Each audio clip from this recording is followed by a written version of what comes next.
नमस्कार दोस्तों, मैं हूँ आरती प्रजापति यूट्यूब चैनल पर आप सभी का हार्दिक स्वागत करती हूँ। सबको गुड इवनिंग। आ जाइए सब लोग।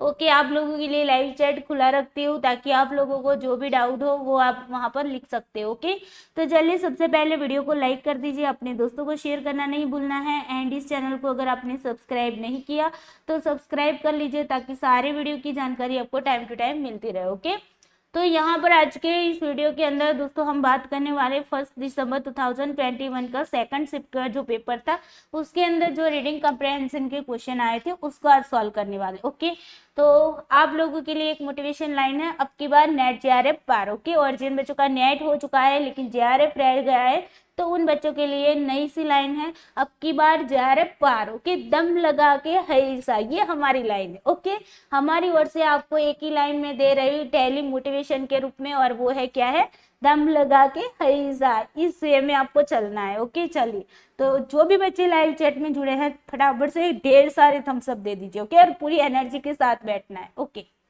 चलिए, छोटी सी इन्फॉर्मेशन है। पेपर 1 वाले बच्चे हैं जो यूजीसी नेट की प्रिपरेशन कर रहे हैं हिंदी मीडियम से या इंग्लिश मीडियम से, तो उन लोगों के लिए हमारी ये यूट्यूब चैनल है आरती प्रजापति, उस पर जाके आप वीडियो सारे देख सकते हैं जो कि आप अभी फिलहाल उसी चैनल पर देख रहे हैं। ओके, और जो भी बच्चे गुजराती मीडियम वाले हैं जीसैट की प्रिपरेशन कर रहे हैं तो उनको भी यहाँ पर इसी चैनल पर पेपर 1 के सारे वीडियोज मिल जाएंगे गुजराती लैंग्वेज के अंदर। ओके, 70% मैंने सिलेबस वहाँ पर कवर करवाया हुआ है सारा का सारा। ओके, 10 यूनिट के, और प्लेलिस्ट भी बना दी गई है उन बच्चों के लिए, बिकॉज बहुत सारे बच्चे बोल रहे थे कि मैम जी साइड की प्लेलिस्ट अलग से बना लो, तो मैंने बना ली है और गुजराती में ही वहां पर टाइटल लिखा हुआ है ताकि आपको ढूंढने में दिक्कतें ना आए। ओके, और एक नोटिफिकेशन ये है, इन्फॉर्मेशन मानो। ओके, जो है पेपर 2 साइकोलॉजी जिन बच्चों का है तो उनके लिए हमारी एक नई चैनल है स्टडी ऑफ साइकोलॉजी।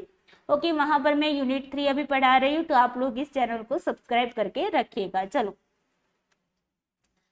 एक और बात यहाँ पर हम देख लेते हैं, बिकॉज मैंने मतलब कि डीआई की क्लास में भी बात कर दी है लेकिन फिर भी कर रही हूँ। तो डीआई और आरसी जो है ना दोस्तों, वो ऐसी यूनिट है जिस पर अगर आप प्रैक्टिस करोगे ना तो ये आपको 10 क्वेश्चन में से मान लो कि 8 क्वेश्चन आपके सही करा सकते हो कि 8 से 9 भी करा सकते हैं, 10 भी करा सकते हैं, ऐसा नहीं कि 10 नहीं करा सकते। 10 के 10 क्वेश्चन आपके सही करा सकते हो, और यहाँ से आप मिनिमम अगर मैं मानूँ तो 16 से 18 अगर प्रैक्टिस रही ना तो 16 से 18 स्कोरिंग तो यहीं से आप कर पाओगे। ओके, तो ये आपके ऐसे यूनिट है जो आपको प्रैक्टिस से, मतलब कि यहाँ पर कोई ज्यादा दिमाग लगाने की जरूरत नहीं, प्रैक्टिस रही तो आप अच्छे से इसको स्कोर कर सकते हो, इस स्कोर को अपना बना सकते हो। ओके, तो यहाँ पर एक और लाइन आप लोगों के लिए है। ओके, करत करत अभ्यास के जड़मति होत सुजान, रसरी आवत जात ते सिल पर परत निशान। इसका मतलब ये है कि अगर प्रैक्टिस करते रहे ना, बार बार अभ्यास करते रहे, तो जो भी मन बुद्धि का बच्चा भी होता है ना तो उसके अंदर भी मतलब कि उसके अंदर भी बुद्धि आती है, मतलब कि वो भी मतलब उन चीजों को सीख पाता है जो चीज उसे नहीं आती है। यहाँ पर कहने का मतलब यही है। ओके, कि अगर आपको कोई भी चीजें कठिन लग रही है तो अगर आप उस पर प्रैक्टिस करते जाओगे ना तो वो आपके लिए इजी बन जाएगी। ओके, बस यही बात यहाँ पर कहने का जो मोटिव है। ओके, तो वो यही है। ओके, चलिए, अब आरसी को याद रखने के लिए आपको क्या पैराग्राफ जो है, मैंने आपको बताया कि जब पैराग्राफ सॉल्व करने बैठते हो तो आपको 2-3 बातें आपको याद रखनी है। पहली तो है कि सबसे पहले पैराग्राफ को पढ़ लो। पैराग्राफ की 4 लाइन पढ़ोगे, 3 या 4 लाइन, उसी में से उसका आपको पता चल जाएगा कि किसके बेस पर पैराग्राफ है। ओके, मतलब किसके लिए ये पैराग्राफ है, किसकी बात हो रही है, ये आपको वहीं से 2-3 लाइन में से पता चल जाएगा। ओके, तो पैराग्राफ को पूरा का पूरा पढ़ते रहो, साथ ही साथ नोट करते रहो हाईलाइट वर्ड को। ओके, जो भी मतलब कि ऐसे वर्ड्स है जो आपको बता रहे हैं तो आपको लगता है कि इम्पोर्टेंट है, ओके, वैसे वर्ड को आप क्या करना है, हाईलाइट करना है। तो यहाँ पर अगर कंप्यूटर बेस्ड आपकी एग्जाम है तो आप वहां पर हाईलाइट नहीं कर पाओगे, इसीलिए आपको क्या करना है, आपके पास रफ पेज होगा, उसी पेज के अंदर वर्ड को नोट डाउन करते रहो। ओके, लाइन से आपको लगती है पूरी की पूरी लाइन मतलब कि बहुत ही इंपॉर्टेंट है तो उसको मतलब कि आप लिख लो भाई कि पैराग्राफ में तीसरी लाइन बहुत इंपॉर्टेंट है, चौथी लाइन बहुत इंपॉर्टेंट है, इस तरीके से आप शॉर्ट में लिख सकते हो, अपने हिसाब से कोडिंग करना है इसको। ओके, उसके बाद जाना है क्वेश्चन को रीड करने के लिए। क्वेश्चन को रीड करो, फिर से अगेन पैराग्राफ को पढ़ो और वहां पर से क्वेश्चन में जो दिए गए वर्ड से उसको ढूंढने की कोशिश करो।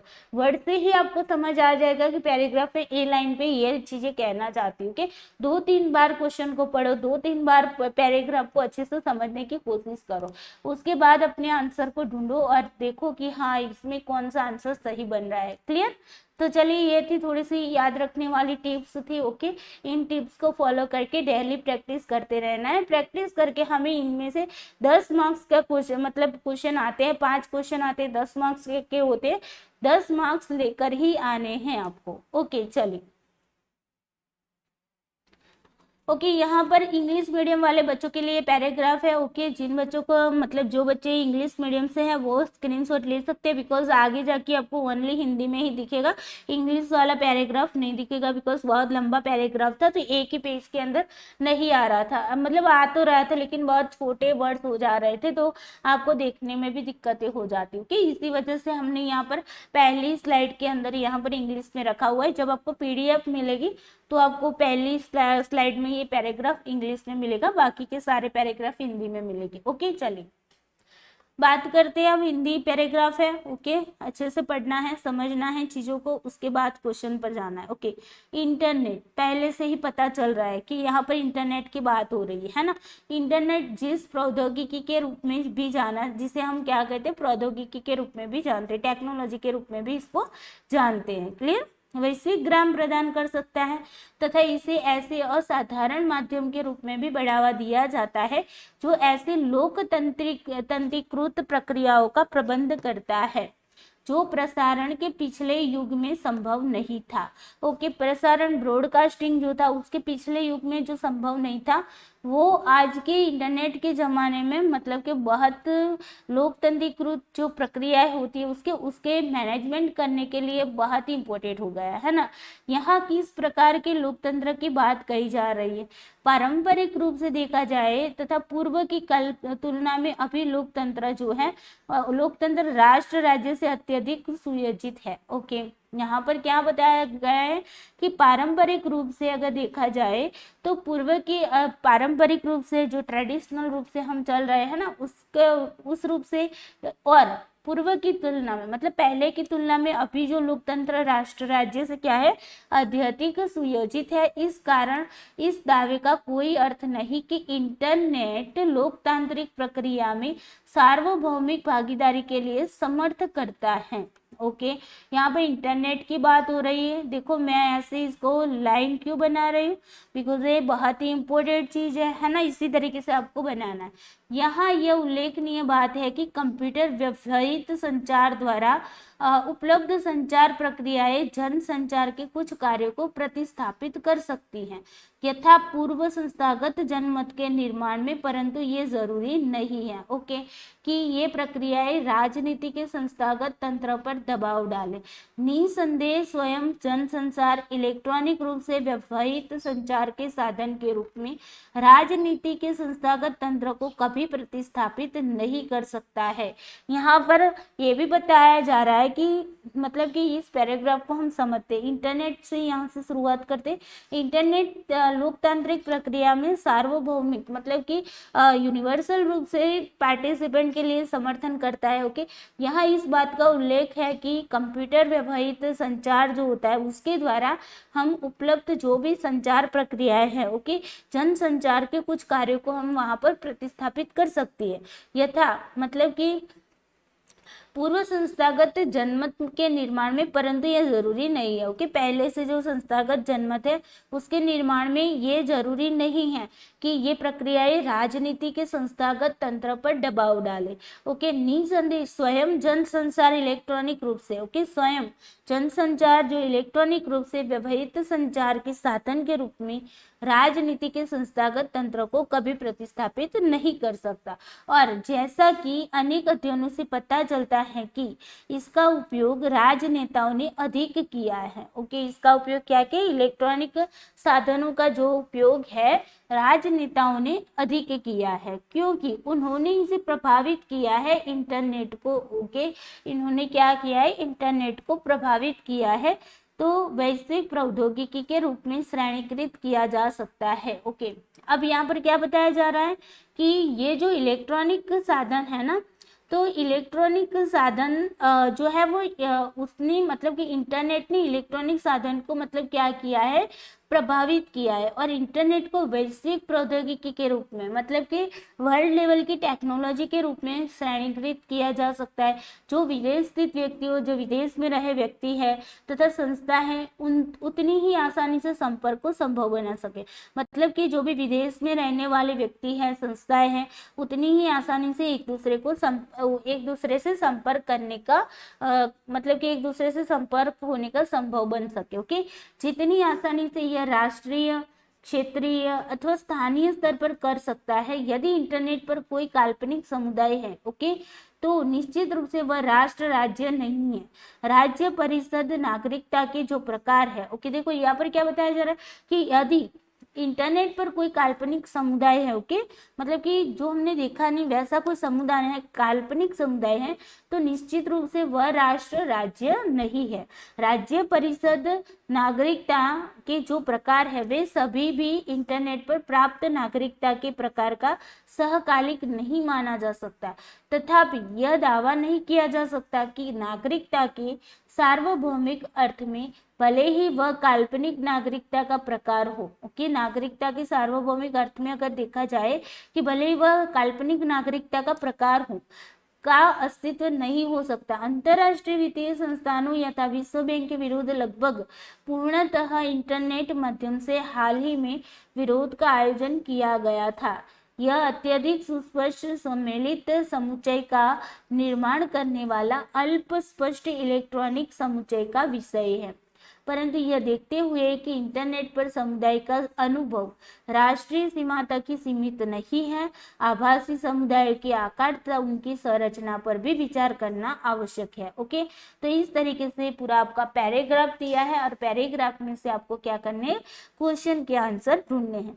पैराग्राफ को 2 बार पढ़ना है। जब भी आप प्रैक्टिस करने बैठो तो 2-3 बार पढ़ा करो शुरुआत में, बाद में जैसे प्रैक्टिस होती जाएगी आपको मतलब वर्ड के पता भी चलता जाएगा कि कौन मतलब पैराग्राफ किस तरीके से पैटर्न बदलता है, किस तरीके से, जैसे डीआई में भी ऐसा ही होता है ना, तो इसी तरीके से आरसी को सॉल्व करना है। तो बहुत जरूरी है कि आपका रीडिंग जो है वो बहुत ही अच्छा होना चाहिए। ओके, अगर आपका रीडिंग और उसके साथ साथ रीडिंग भी कैसा होना चाहिए कि उसमें जो बात कही गई है वो आपके दिमाग में स्पष्ट रूप से आनी चाहिए। ओके, तभी जाके आप क्वेश्चनों को हल कर पाओगे। क्लियर? चलिए अब चलते हैं क्वेश्चन की ओर। अब देखिए, सबसे पहला क्वेश्चन है कि इंटरनेट को प्रमुख माध्यम किस लिए माना जाता है। ओके, प्राइम मीडियम क्यों माना जाता है इंटरनेट को? तो इसकी दूरगामी पहुंच के लिए, मतलब कि वो दूर दूर तक उसकी पहुंच है इसलिए, लोकांतरीकरण के नए प्रकार को बढ़ावा देने के लिए, ओके, जो भी डेमोक्रेटिसेशन है उसको प्रमोट करने के लिए, ओके, उसके नए प्रकार को प्रमोट करने के लिए। फिर तीसरा है प्रौद्योगिकी माध्यम के रूप में इसकी स्थिति के लिए, ओके, मतलब कि टेक्नोलॉजिकल मीडियम के पोजीशन के लिए। प्रसारण माध्यम से इसके बेहतर होने के कारण, प्रसारण माध्यम जो होता है ब्रॉडकास्ट होता है, उसके बेहतर होने के कारण उसको इंटरनेट को प्रमुख माध्यम माना जाता है। क्यों माना जाता है? यहाँ पर वर्ड्स देखने की क्या बात हो रही है, पैराग्राफ में किसकी बात हो रही है। ओके, तो यहाँ पर आंसर क्या आएगा बताओ, अपने हिसाब से बताओ। पैराग्राफ को देखने की जरूरत है, पैराग्राफ पर चले जाते हैं। याद रख लो क्वेश्चन को, इंटरनेट को प्रमुख माध्यम किस लिए माना जाता है। चलिए, ये रहा आपका पैराग्राफ, ओके, और इसको आपको समझना है। मैं इसको थोड़ा सा हटा लेती हूँ सारी चीजों को। चलिए,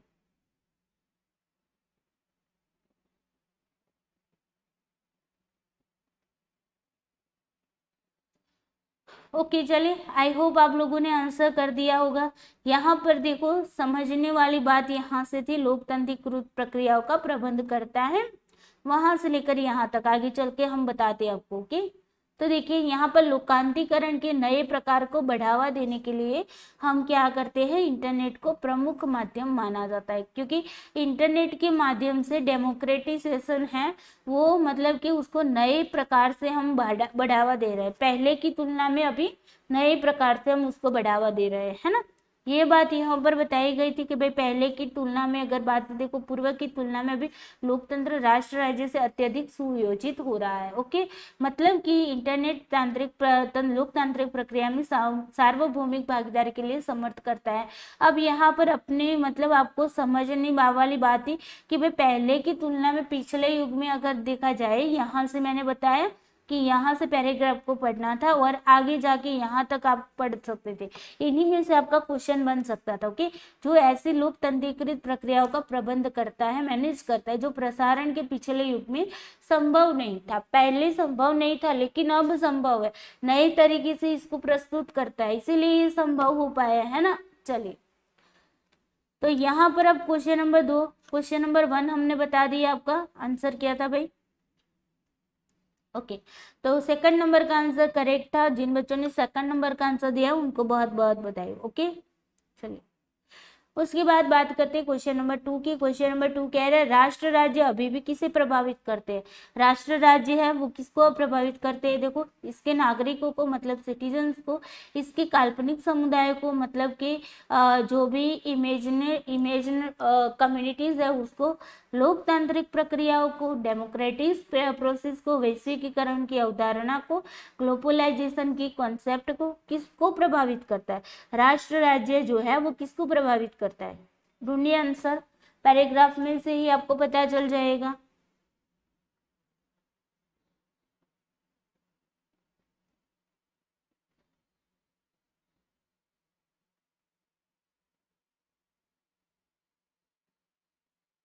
चलिए आंसर करिए।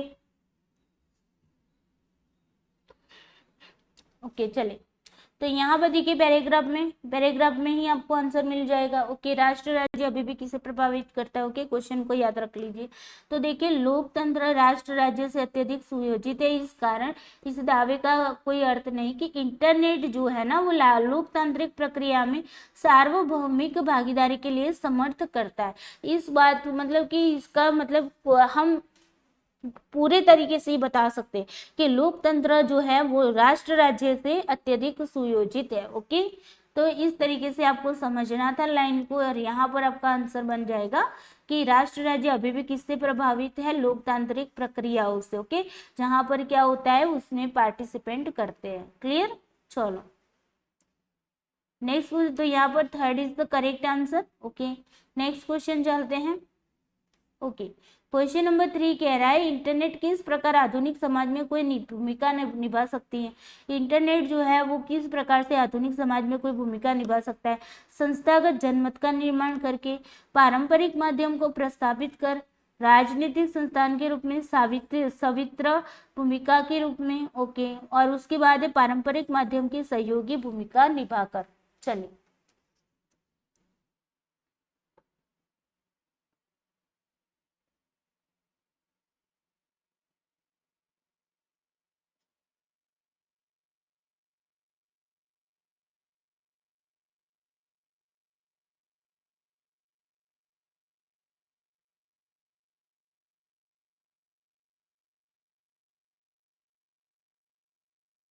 चलिए आंसर करिए।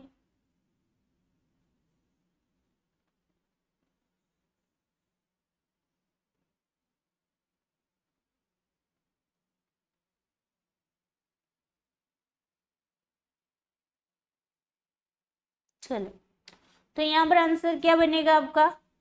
ओके, ओके, तो second is the correct answer, पारंपरिक माध्यम को प्रस्तावित कर। ओके, तो इंटरनेट किस प्रकार आधुनिक समाज में कोई भूमिका निभा सकती है कि पारंपरिक माध्यम को क्या करते हैं, प्रस्तावित करता है। ट्रेडिशनल ब्रॉडकास्ट मीडिया है उसको प्रस्तावित करता है। क्लियर, चलिए यहाँ पर देखिए पारंपरिक रूप से तथा पूर्व की तुलना में अभी लोकतंत्र राष्ट्र राज्य से अत्यधिक सुयोजित है, इस कारण से दावे का अर्थ मतलब कि यहीं से आपका आंसर बन रहा है कि भाई किसको प्रस्तावित कर सकते हैं, जो पारंपरिक रूप से हम चीजों को देखते हैं उसके बेस पर है। ओके, तो यहाँ पर देखो क्वेश्चन की ओर चलते हैं।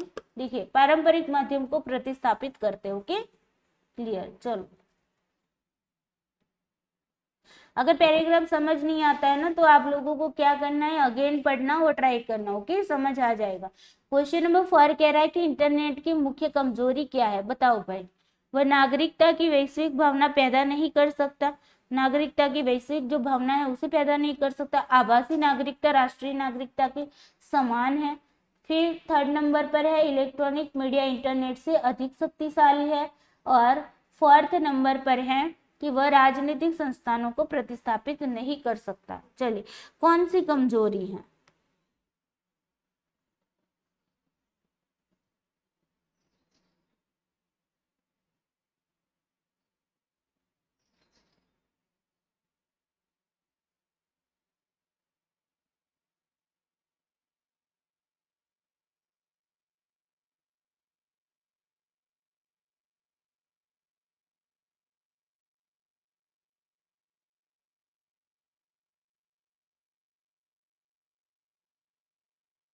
चलिए आंसर करिए।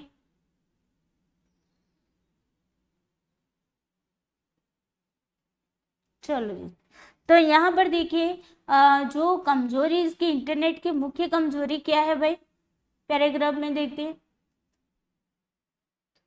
यहाँ पर देखिए, तो यहाँ पर हम कहाँ गया भाई, वेट, ओके, यहाँ पर देखिए कि निसंदेह स्वयं जनसंचार इलेक्ट्रॉनिक रूप से व्यवहित संचार के साधन के रूप में राजनीति के संस्थागत तंत्र को कभी प्रतिस्थापित नहीं कर सकता।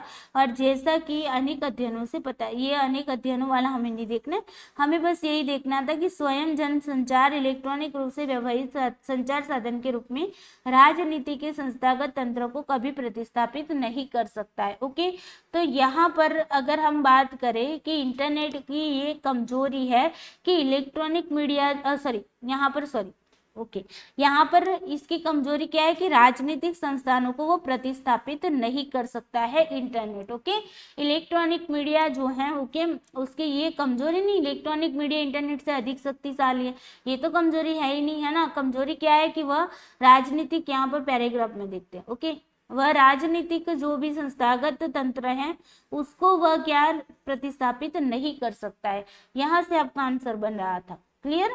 चलो आगे चलते हैं। क्वेश्चन नंबर 5 आज का लास्ट क्वेश्चन है। इस गद्यांश का मूल भाव है कि इंटरनेट, चलिए इसका मतलब कि क्या भाव है। ओके, फोर्थ नंबर का क्वेश्चन किया ना हमने, ओके यस किया।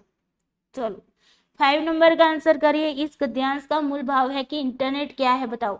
सर्वाधिक शक्तिशाली माध्यम है, विश्व का खंडित अनुभव प्रदान कर सकता है, या इंटरनेट का राजनीति में सीमित उपयोग होता है, या इंटरनेट जन समुच्चय का आयोजन कर सकता है। क्या है इंटरनेट का मतलब मूल भाव, यहाँ पर पूरे के पूरे पैराग्राफ में क्या कहा जा सकता है, बताइए, आंसर करिए।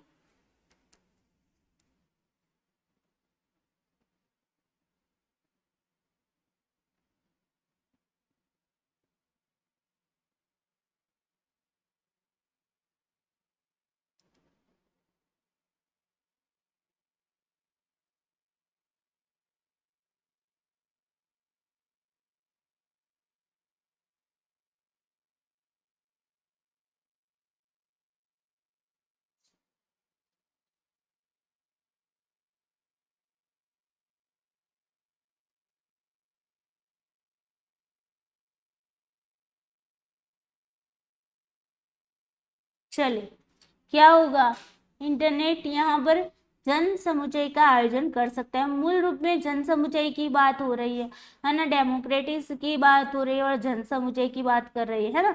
यहाँ पर fourth is the correct answer. Okay, देखो यहाँ पर जन समुच्चय का आयोजन हम इंटरनेट के माध्यम से कर सकते हैं, यही पूरे के पूरे पैराग्राफ के अंदर दिया हुआ है। ओके, तो आई होप पैराग्राफ समझ में आए। अगर नहीं समझ आया तो अगेन पैराग्राफ को पढ़ना है और अपने हिसाब से आंसर करने की कोशिश करनी। ओके, तो जाते जाते वीडियो को लाइक करते जाना, अपने दोस्तों को शेयर करने की कोशिश करना, और इस चैनल को सब्सक्राइब जरूर से कर लेना, ताकि जो भी वीडियोस डाले जाते हैं उसकी नोटिफिकेशन टाइम टू टाइम आपको मिलती रहे। ओके, चलिए bye bye, take care you, जय श्री कृष्णा। मिलते हैं रात की क्लास के अंदर।